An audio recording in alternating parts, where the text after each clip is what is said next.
29일입니다. 이 몸의 소망 무한가 우리 주 예수뿐일세. 우리 주 예수밖에는 믿으리 아주 없도다. 주 나의 반석이시니 그 위에 내가 서리라.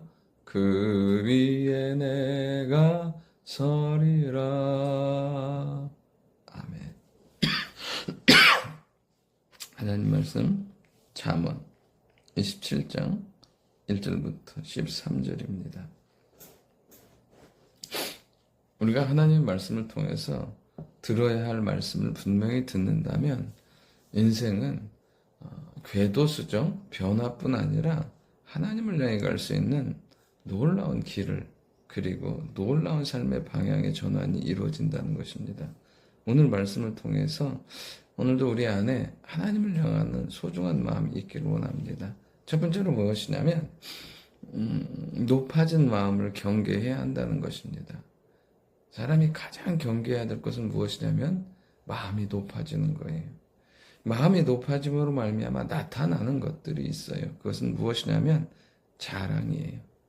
1절에 보면 너는 내일 일을 자랑하지 말라. 하루 동안에 무슨 일이 일어날는지 내가 알 수 없음이니라.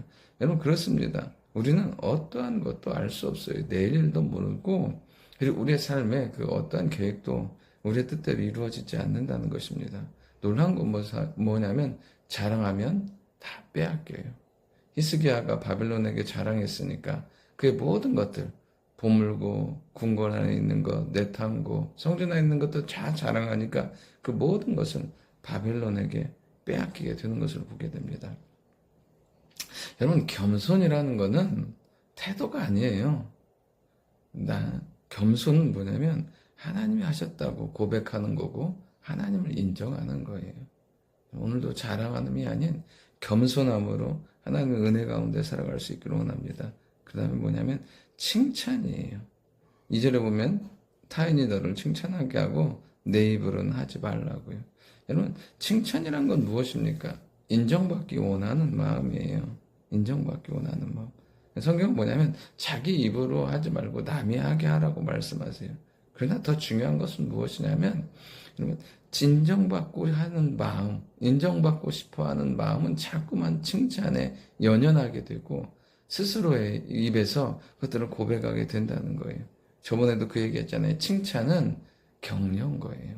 잘하라고, 더 잘할 수 있다고, 더 깨어있을 수 있다고 하는 격려인 거예요.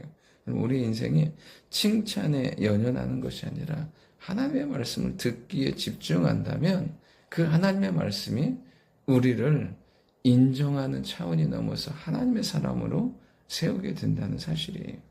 그리고 또 세 번째, 높아진 마음에서 나타나는 건 뭐냐면 분노예요. 분노. 정말 우리 안에 분노는요, 인생을 오늘 말씀처럼 인생을 무겁게 하고 고통스럽게 하는 거예요. 그러니까 분노는 높아진 마음에서 나타나는 거예요. 여러분 군대 가면 이등병들은 분노하지 않아요. 어떠한 불합리함과 어떤 힘든 것도 그 상황 가운데서 분노하지 않고 받아들이게 되고 그걸 통해서 자신을 돌아보게 되고 성장하는 계기로 삼게 되는 것을 보게 돼요. 우리가 막 분노한다는 것은 우리의 마음이 높아지고 교만하기 때문에 그래요. 여러분 마음이 높아지면 보이지 않고 들리지 않게 되어 있어요. 그래서 잠언은 이렇게 말해요.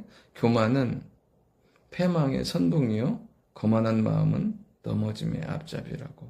오늘도 높아진 마음이 아니라 하나님의 말씀에 집중하고 하나님의 은혜를 구하는 낮아진 마음과 낮아짐으로 하나님의 은혜 가운데 살아갈 수 있기를 원합니다. 두 번째로 뭐냐면 사랑한다면 말해야 한다는 거예요. 5절에 보면 면책은 숨은 사랑보다 나으니라. 여러분 정말 하나님의 바른 말씀, 하나님의 바른 은혜, 하나님 앞께서 주시는 놀라운 사랑을 깨닫기 위해서 우리가 해야 될 건 뭐냐면 들어야 한다는 거예요. 근데 듣는 거는 말해주는 사람이 있어야 된다. 여러분 사랑한다고 모든 것들을 다 덮어두고 외면한다면 그 사랑은 온전한 사랑이 되지 못해요. 여러분 우리가 구분해야 될 게 있어요. 책망과 비난은 달라요. 여러분, 비난은 사랑이 없는 사람이 하는 거예요. 그러나 책망과 권고는 사랑에서 나온다는 거예요. 9절에 보면 기름과 향이 사람의 마음을 즐겁게 하나니 친구의 충성된 권고가 이와 같으니라. 여러분, 그렇습니다. 사랑하는 마음에서 나오는 것은 어떻게 사람을 즐겁게 하고 삶을 회복시켜요. 지나고 나면 그것이 나를 살리는 말이었던 거예요. 그런데 오늘도 우리가 비난의 말은 들을 필요가 없어요. 그냥 흘려 지나가면 돼요. 그 말이 내 마음에 머물게 할 필요가 없어요. 그러나 사랑에 나와서 나오는 권고를 붙들잖아요. 그럼 어떻게 하냐면 우리의 마음이 즐거워지고 회복의 은혜를 경험하게 돼요. 그리고요, 바른 책망은 바른 길, 그리고 바른 삶으로 돌이키게 하는 거예요. 우리의 삶에서 정말 우리의 삶을 수정할 수 있는 건 뭐냐면 그때그때마다 들려주시는 하나님의 말씀이에요. 하나님의 말씀이 어떻게 해요? 우리의 삶을 온전케 하고 그리고 바른 길로 돌이키게 만드는 것을 보게 돼요. 6절에 보면 친구의 아픈 책망은 충직으로 말미암는 것이나. 여러분, 아픈 책망이 우리의 삶을 돌이키게 해요. 근데 원수의 잦은 입맞춤은 거짓에서 난 것이라. 여러분, 정말 이 거짓된 칭찬은 우리의 삶이 온전하게 살게 못해요. 그러니까 막 우리를 띄워주고 우리에게 막 하는 그런 말들은 우리 안에 온전한 하나님의 뜻 가운데 살지 못하게 한다는 거예요. 그러면서 이렇게 바른 말을 들을 수 있는 비결은 무엇이냐면 갈급함이에요. 온전히 살고자 하는, 믿음 안에 살고자 하는 그 갈급함이 하나님의 말씀을 온전히 듣게 하고 그 말씀이 우리의 영혼과 삶을 새롭게 한다는 거예요.